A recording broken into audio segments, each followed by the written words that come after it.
Hi friends, अब कैसे हो आप लोग। चलिए, डेट है आज 21/11/2020।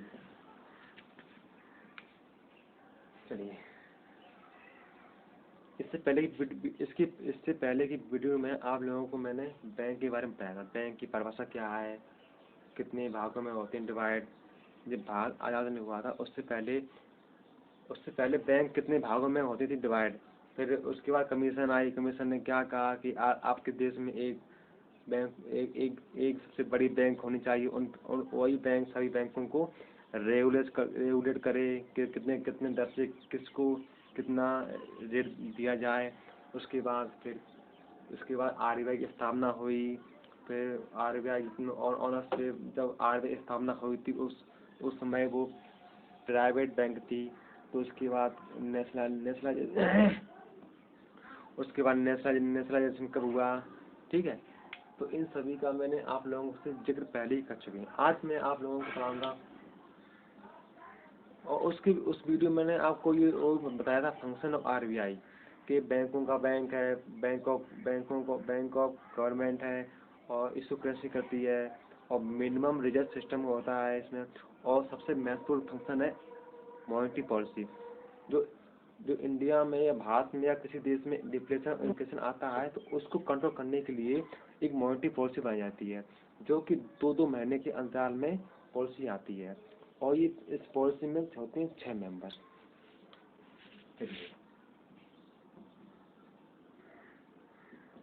Function of RBI. हालांकि हमने ये फंक्शन आरबीआई आप लोगों को बता दिए हैं, लेकिन सबसे लास्ट में देखना पहली वीडियो में मैंने बताया था मॉनेटरी पॉलिसी। तो मॉनेटरी पॉलिसी का आधा पोर्शन मैंने बताया था। आज मैं थोड़ा क्वेश्चन बताऊंगा उससे, ठीक है। तो मॉनेटरी पॉलिसी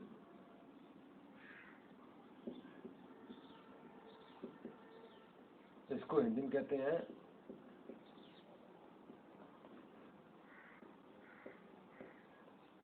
मौद्रिक नीति। अब मॉनेटरी पॉलिसी ये पहले ये 6-6 मंथ में आती थी, यानी कि एक साल में 2 बार इसकी पॉलिसी आती थी। फिर सरकार ने इसका अमेंडमेंट किया तो 45 डेज में आने लगी ये। फिर उसके बाद एक गवर्नर आए, उर्जित आर पटेल। आप लोग इस नाम से आप लोग होंगे वाकिफ। तो उर्जित आर पटेल ने कहा कि जो 45 डेज है इसमें 15 दिन और ऐड कर दिया जाए तो 2-2 महीने बाद पॉलिसी आनी चाहिए, ठीक है। तो इसमें उर्जित आर पटेल ने क्या कहा। पटेल ने ये कहा था कि 2-2 मंथ में पॉलिसी आनी चाहिए। यानी पहली पॉलिसी अगर अप्रैल में आई तो दूसरी पॉलिसी आनी चाहिए मई जून में आनी चाहिए और तीसरी पॉलिसी अगस्त में आनी चाहिए। उसके बाद सितंबर अक्टूबर में आनी चाहिए। तो आप देखना अखबार ने अक्टूबर के महीने में शायद 8 अक्टूबर से देखना पेपर कि उसमें जो मॉनेटरी पॉलिसी बता दी गई, मतलब उसकी पॉलिसी कि सीआर का रेट कितना गया, एसएलआर का रेट कितना गया, कितना कम किया गया है, अधिक किया गया है। चलिए, और इन सभी और इसमें होते हैं 6 मेंबर।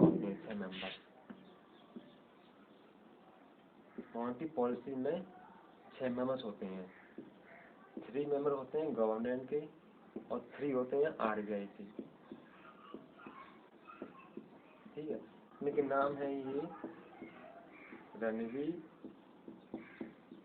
रणवीर दुआ, सेकेंड है रविंद्र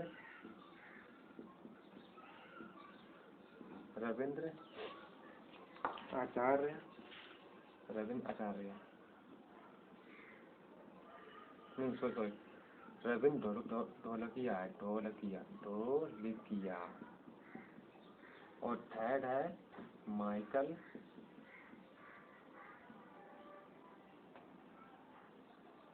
है।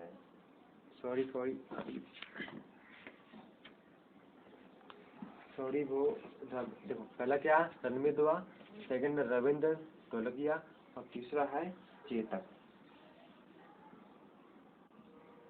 चेतन चेतन गेट। अब आते हैं आरबीआई। आरबीआई का पहला आता है गवर्नर। गवर्नर गवर्नर कौन है? शक्तिकांत दास। शक्तिकांत दास। सेकंड है माइकल माइकल पटेल। और थर्ड है विराट आचार्य। अब नहीं, मॉनेटरी पॉलिसी के 6 होते हैं मेंबर्स। 3 होते हैं आरबीआई, 3 होते हैं गवर्नमेंट के। अब 3 गवर्नमेंट के अपने होते हैं आदमी, इनके अपने होते हैं मेंबर्स। इनके नाम क्या है? रणवीर दुआ, सेकंड है रविंद्र तोलकिया, तीसरा है चेतन गेट। इसके गवर्नर शक्तिकांत दास, सेकंड है माइकल पटेल, थर्ड है विराट आचार्य। चलिए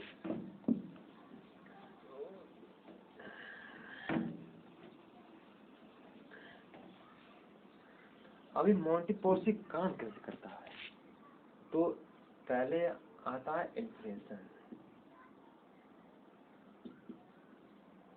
इसको कहते हैं हिंदी में मुद्रास्फीति।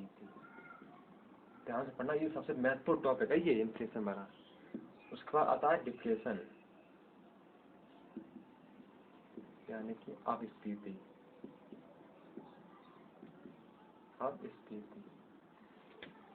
Inflation deflation. तो मॉनेटरी पॉलिसी बनाई गई है ये कि इन्फ्लेशन डिफ्लेशन को कंट्रोल करें। अब ये कंट्रोल कैसे करते हैं? सीआरआर, एसएलआर, बैंक रेट और जितने भी होते हैं उन सभी का जिक्र हम अगले वीडियो में करेंगे, क्योंकि वो लंबा टॉपिक है। आज हम सिर्फ इनके बारे में बताएंगे कि मुद्रास्फीति क्या होता है। इसके बारे में हम बताएंगे कल, इसके हम बताते हैं आज इन्फ्लेशन क्या होता है। इन्फ्लेशन मतलब होता है कि लोगों के पास रुपये अधिक आना है। अगर सरकार के पास रुपये छापने वाली मशीन है और वो अधिक मात्रा में रुपये छापकर लोगों के पास रुपये सप्लाई अधिक मात्रा में करते हैं तो लोगों की डिमांड ऑटोमेटिक बढ़ जाएगा। बेसिकली बात है, जब लोगों के पास अचानक से रुपये आ जाता है तो उनको खरीदने की क्षमता बढ़ जाती है कि हम गाड़ी खरीदेंगे, हम बंगला खरीदेंगे, हम सबसे महंगी गाड़ी हम खरीदेंगे। क्यों खरीदेंगे? क्योंकि उनके पास रुपये है। तो डिमांड अधिक होने से जो प्रोडक्ट की जो होता है प्राइस बढ़ जाता है। अब कैसे बढ़ जाता है आते हैं अब समझते हैं अपने एग्जाम्पल पर। अब आलू ले लीजिए, पोटैटो। अब इसमें देख रहे हैं पोटैटो की जो प्राइस है 45 रुपये प्रति किलोग्राम है। तो माना कि इस मंडी में ये रखें आलू, ये पोटैटो, क्या ये पोटैटो है, ठीक है। तो पोटैटो की जो प्रोडक्शन है वो इन्फ्लेशन से पहले नॉर्मल थी। जब इन्फ्लेशन की स्थिति आई, मतलब स्थिति कैसे आई? जब लोगों के पास रुपए की सप्लाई अधिक मात्रा में हो गई तो लोगों का डिमांड बढ़ गया। लोग तो काम करने जाएंगे नहीं, ना खेती पे जाएंगे काम करने, ना कंपनी पे काम करने जाएंगे, कहीं किसी भी क्षेत्र पे काम करने नहीं जाए। काम करने क्यों नहीं जाएंगे? काम करने पहले किससे जाते कि लोग काम काम करने किसी पर जाए कि रुपए उनको सैलरी मिले। जब उनके पास रुपए पहले से आ गया तो काम करेंगे, क्यों करेंगे काम जब उनके पास रुपए पहले से आ गए? इसलिए लोगों का डिमांड बढ़ गया। लेकिन इसका ये स्थिर रहा, इसका तो प्रोडक्शन बढ़ा नहीं, बल्कि इसका जो प्रोडक्शन कम हो गया, जो इसकी जो मात्रा है वो कम हो गई। पोटैटो मंडी में जो उसकी मात्रा कम हो गई, इसका लोगों का डिमांड तो बढ़ गया लेकिन इसका तो जो लेवल कम हो गया। खरीदने वाले अधिक हैं लेकिन जो माल है उसकी मात्रा कम है। तो ऑब्वियसली दुकानदार इसकी कीमत बढ़ा देगा।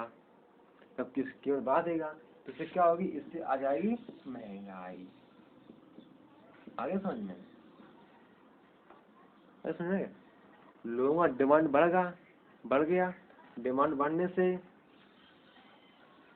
जो प्रोडक्शन डिमांड बढ़ने से प्राइस में इफेक्ट आया। इफेक्ट क्या आया? प्राइस बढ़ गया। इससे क्या आई? महंगाई आई। तो अक्टूबर के महीने में शायद 10.48% इन्फ्लेशन की स्थिति आई है। ये अभी का है 2022 का। 22 अक्टूबर के महीने में 10.48% इन्फ्लेशन की स्थिति आई है।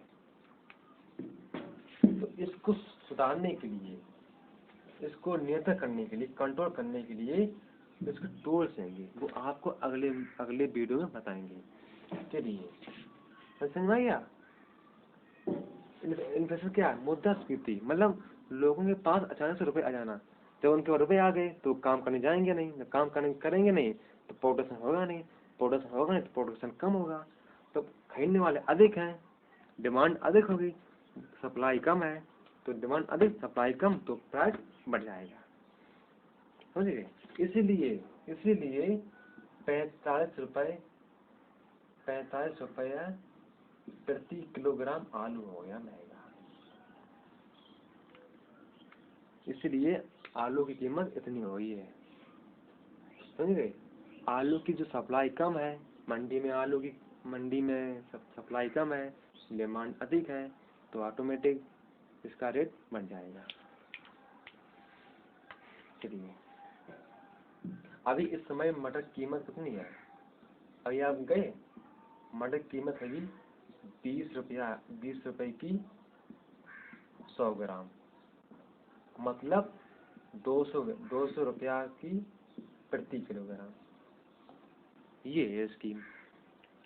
क्योंकि मटर अभी मटर सप्लाई अधिक नहीं है। जब मटर की सप्लाई नॉर्मल तरीके से आने लगी बाजार में तो डिमांड जो इसका रेट कम हो जाएगा। अभी सप्लाई कम है, सप्लाई अभी कम है और डिमांड अभी अधिक ज़्यादा है, तो इसका प्राइस भी अधिक होगा।